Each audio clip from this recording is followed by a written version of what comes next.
Alright, so this is gonna be the first job on the CBR since we're in the new garage. So we've got the engine down here. I've got the valve cover off.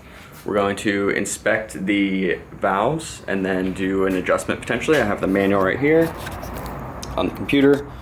Got my notes. So we're about to dive in. I'm gonna check all the valves, write them down, and then I'll check back with you after. All right, so we just got done checking the valves. I actually have just started to remove the camshaft. All of the valves were in spec except for one, this exhaust one, and it was pretty far out of spec. The intake valves are supposed to be within 0.13 to 0.19, and you can see all of these ones fell within spec. And then the exhaust valves are supposed to be within 0.27 to 0.33. And these are all in spec on the edge except for that one. That one is too large. So we're removing it now. I just started taking it off. I'm about to take off those other two bolts, remove the things, and get in it. And then adjust the shims. I have a shim kit to adjust it with right here. Brand new, unused. That's what we're on to, the next step of removing the camshafts, and then we're gonna be measuring the shims and figuring out what's going in there. I'll check back when you and the camshafts are off, and I'm doing the shim process. Okay, so just got the camshafts removed. Just wanted to check in and show you. So this is the camshaft carriers, the camshafts, bolts, whatnot. So this is what it looks like with the camshafts removed. I have this sprocket just hanging here for now. It's obviously temporary. So now it's going to be a matter of removing these buckets, and then the shim is underneath, which I will show you real quick here. So there comes the bucket. And in this case, the shim is actually stuck on the head of the bucket. But it would usually be in the center of that little recess is where the shims would be. Now I'm going to pull out the ones I want to adjust, measure the shims, do some math, calculate what new shims to put in, and then we'll go from there. All right, so I have got the cams out, shims out buckets. I've taken them out. I've been measuring them. So you can see my notes here, which are very ugly to look at. But you can see the gap here measured at 0.19 millimeters. It's supposed to be 0.16. So you do 0.19 minus 0.16, then plus the shim size, so 205, and then it should have a 208.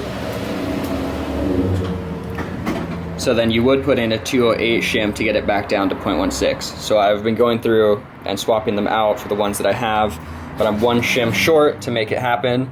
So I'm gonna go to my local motorcycle shop. So then I'm gonna go to Motorcycle Exotica, a local shop here in LA, and they're gonna swap out the shim that I don't need for the shim that I need, and then I'll have all the shims to put this thing back together, and then we'll be one step closer to getting this thing in that bike. Sure. Alright, so it's the next day. I went to Motorcycle Exotica. Thank you, Motorcycle Exotica. They're here in Los Angeles, Hollywood area. Put a link down below. They swapped out the shim for me. So now I have all the shims I need to put it back together, all the ones I was swapping. So now we're gonna go ahead and put the shims back in, put the buckets back on, then reinstall the crankshafts, then reinstall the camshafts, get it all back together, and then we'll check them again and see if they measured up correctly. This is my first time doing it, so I hope it comes out. All right, first obnoxious mistake, doing cam adjustment, valve adjustment for my first time. So I just put the cams back in and torqued them and put the caps on and everything, but I left the chain over here as to keep it out of the way and stop it from like falling down, but the chain won't fit past the cam and the casing. So now I have to remove the cams and undo all this top that I just did and put the chain back over the cams before I tighten them in. And to everybody wondering, yes, I am following the Honda service manual, and it doesn't say anything about that. It really doesn't say much. It doesn't give much like detail. It gives like bare minimum. So you live and you learn. I got it back together. So you can see the intake line mark, exhaust line mark line up. The marks line up as well. I had my exhaust sprocket off by one tooth to the left, So I had to take this off, take that off, and take the cam chain tensioner out to relieve stress on there, and then I was able to shift it over. It's crazy that the manual doesn't address like certain things, like how to troubleshoot or how to like change the, like I had to take an extension. I took like the extension off of the wrench obviously, and the mallet, and had to like place it on the lobe piece back here, obviously the piece that connects to the sprocket, so obviously it doesn't, you know, it's fine if it gets a tiny scratch. And I had to kind of hammer it and shift the lobe over to get these bolts to line up, because there's only 2 bolt holes and they only line up in 2 spots on the camshaft. But it's crazy that the service manual just doesn't address any of that. It just says put the cam in, put the chain on, put the sprockets on, torque it down, and you're good to go. So first time doing it, definitely learned some stuff, which was cool. Now I just need to throw the valve cover back on, tighten it up, and I'll change the spark plugs, and then this will be good to start hammering on the CBR and remove the engine and get this engine in. So these are the old spark plugs. They're not the worst.